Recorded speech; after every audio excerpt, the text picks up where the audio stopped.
Kansas and Missouri hate each other. Like, really hate each other. To be honest, at first, this video was not a part of my plan this week. But as I read more and more about this rivalry, I knew I had to cover the game. One of the oldest rivalries in all of college sports returns on Saturday for the first time in 14 years.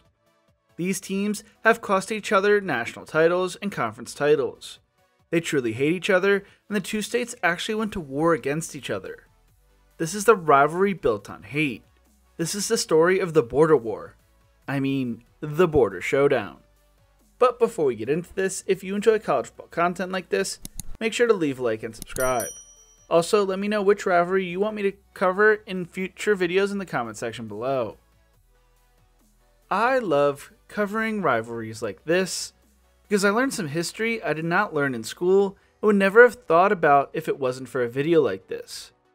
No rivalry is as deep and as controversial as this one.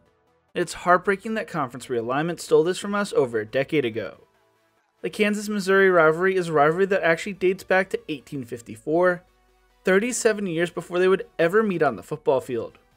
In 1854, Congress passed the Kansas-Nebraska Act, which allowed residents of new territories to decide for themselves whether they would allow slavery. Settlers filled Kansas from northern free states and from Missouri, which was a slave state. Friction quickly spilled into conflict. The Athletic's Scott Dochterman wrote earlier today, Missouri's pro-slavery border ruffians instigated much of the violence, and Kansas's Jayhawkers responded in kind. In 1856, John Brown and his sons hacked pro-slavery settlers to death, then met the Missourians in battle at Osawatomie, Kansas, and Brown's men killed about 60 Missourians but were forced to retreat, and Osawatomie was burned to the ground. The United States government sent troops to stop the bloodshed, which led to an uneasy ceasefire until the Civil War. The skirmish resumed on September 23, 1861, when a regiment of Jayhawkers invaded Missouri and burned down all but 3 of the 800 buildings in Osceola. Executions followed, as did the sacking of several smaller western Missouri communities, which lit the fuse of retribution.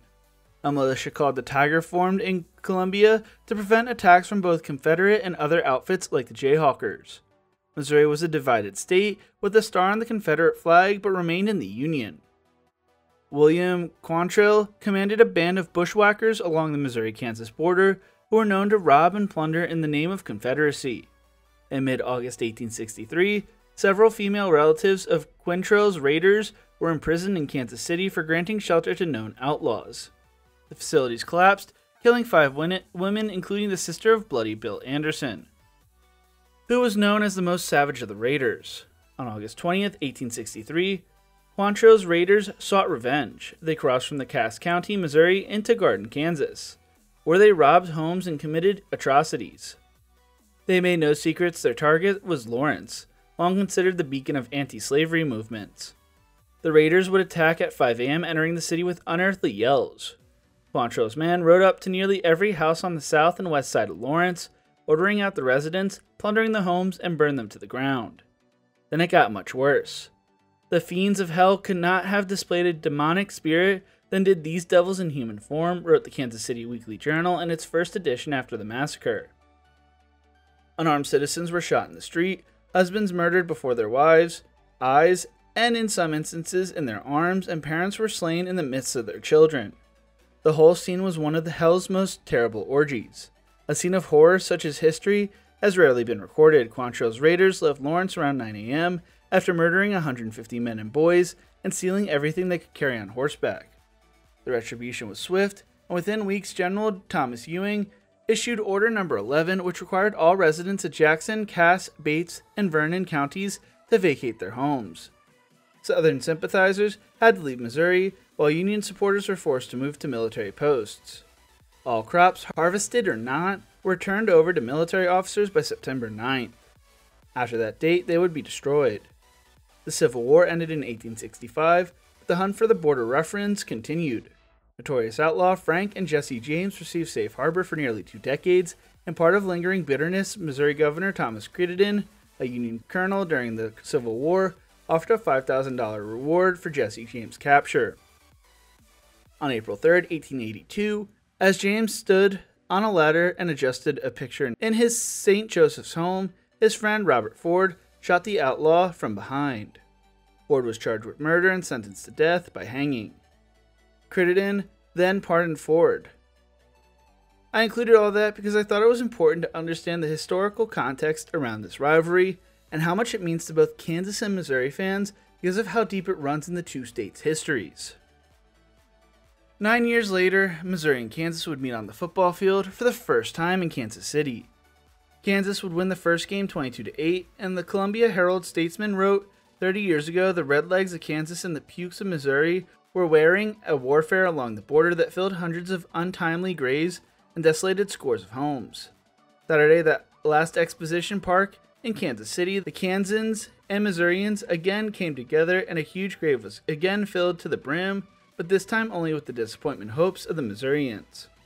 Kansas would win the second matchup as well, but Missouri would secure its first win in the series in 1893, beating the Jayhawks 12-4. Kansas would dominate the early part of the rivalry, winning 12 of the next 19 games, with 4 ties also occurring. Missouri would go on to dominate the rivalry for most of the parts through the 1910s until the 1960s, as Kansas would only have one 3-game or more winning streak, winning 5 straight in the early 1930s. The 1960 game is a controversial one in the series, and depending on which school you support, that's who you believe won the game. Number 11 Kansas would beat number 1 Missouri 23-7 in Columbia, Missouri, but then controversy broke out. Kansas's Bet Cohn was voted ineligible for the 1960 season, which led to the game being forfeited by Kansas. The win would give Kansas their first outright Big 6, 7, 8 title since 1930. However, on December 8, 1960, the Big 8 Conference presidents voted Bert Cohn ineligible on a 5-3 vote. Cohn was said to be illegally recruited by Kansas when he transferred from TCU, when a booster paid for a plane trip to an All-Star game. At first, Cohn would deny being illegally recruited, but would admit in 2007 that he was. This led to Kansas being placed on a 1-year probation, but did not rule Cohn ineligible. The NCAA findings triggered questions of Cohn's eligibility in the light of the conference rules. One conference rule banned off-campus recruiting trips. Another rule specified that any athlete recruited in violation of the ban would be ineligible. Kansas tried to get a ruling immediately, but the conference would wait until the postseason. Missouri's Don Farrat wrote a letter of concern to Nebraska, Kansas's next opponent after the probation ruling, which led to the Cornhuskers calling Kansas. KU took the position that the NCAA had mistakenly concluded that Cohn was a prospective student-athlete at the time of the trip with Adams and that the coaching staff had not participated in the off-campus recruiting trip, and thus had not violated the rules. The conference members would vote that KU violated the off-campus recruiting rule and said that following the NCAA reporting in October, any game Cohn had played in against Colorado and Missouri, he would not play in the Nebraska game due to being injured, would need to be forfeited, costing Kansas the conference title and giving it to Missouri. Missouri head coach Dan Devine hated the move, saying this is the worst thing that could happen in intercollegiate athletics. I mean, the fact that they were playing a boy not knowing he was ineligible. That should have been determined before he played. Missouri is given the win now, but due to an NCAA rule stating that forfeits are not recorded as losses, the NCAA official record books still credit the game to Kansas. Missouri would win the conference, but would lose the national title to Minnesota. Ugh, disgusting. As the Gophers took the AP number 1 spot and the national title. Though they would lose in the Rose Bowl, Missouri would beat Navy in the Orange Bowl. Kansas and Missouri both count the game as wins. In 1991, Tony Sands rushed for 396 yards on 58 carries in a 53-29 Kansas win, and then would say, "They call me the Tiger Killer. I love destroying Missouri every time I went out against them. I wanted to beat Missouri. K-State is a rivalry, cool, but that border war rivalry is a little different." Former Kansas player and 2-time football coach Don Farnborough famously said, "Kansas State is our rival. Missouri is our enemy." 2007 has to be the most special game in the series, as the two would play in Arrowhead as the Jayhawks entered as the number 2 team in the nation, and Missouri the number 3 team in the nation. Missouri alum Clinton Thomas told The Athletic, "Sometimes there's a game where the agony of defeat would be so much worse than even the ecstasy of winning it. You just didn't want to risk being out around those KU fans on the off chance that they would win, and you'd have to see them be happy." Missouri would win the game 36-28, but Kansas would get the last laugh. After Oklahoma beat Missouri in the Big 12 championship game, the final BCS Bowl slot came down to the Tigers and Jayhawks, and Kansas struck a deal with the Orange Bowl for a higher ticket guarantee to secure the bid, while Missouri fell out of the BCS. The last game of the series would be played in 2011, in which Missouri won 24-10 in Kansas City. When Missouri accepted an invitation to the SEC, they wanted to keep the rivalry alive, but Kansas brass vowed they would never play Missouri again. In 2012, they would meet on the basketball court one last time, up until 2021. Since 2021, they have played every year. With the move to the SEC, a football rivalry that had been played every year for 120 years was dead, with, depending on which record books you looked at, Missouri leading the series 57-54-1 or 56-55-1.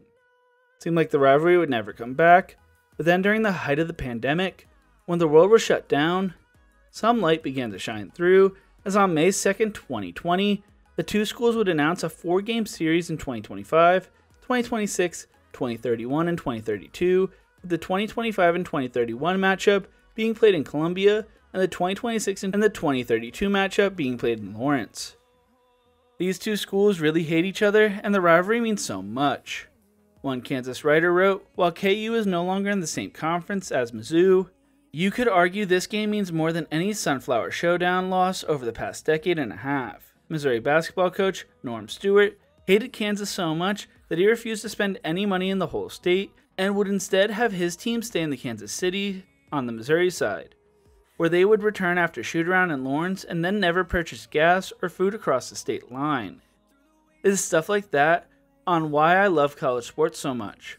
Former Tiger tight end Martin Rucker told KSHB, "I want them to understand that this is the oldest rivalry in college football, and that Mizzou absolutely hates KU, and that KU absolutely hates Mizzou." When I woke up on Sunday, in my brain it was KU week, right? It was KU hate week on campus. You go to the columns, it says BKU at the bottom. To be honest, before making this video, I did not know much about this rivalry, but now I cannot wait to watch this game on Saturday. These two teams hate each other, and that only means we will see something special. What do you think? What is the most hated rivalry in all of college sports? Let me know in the comment section below. If you enjoyed this video, make sure to check out one of my other videos YouTube thinks you would love right here. Thank you so much for watching, and as always, remember to embrace the grind.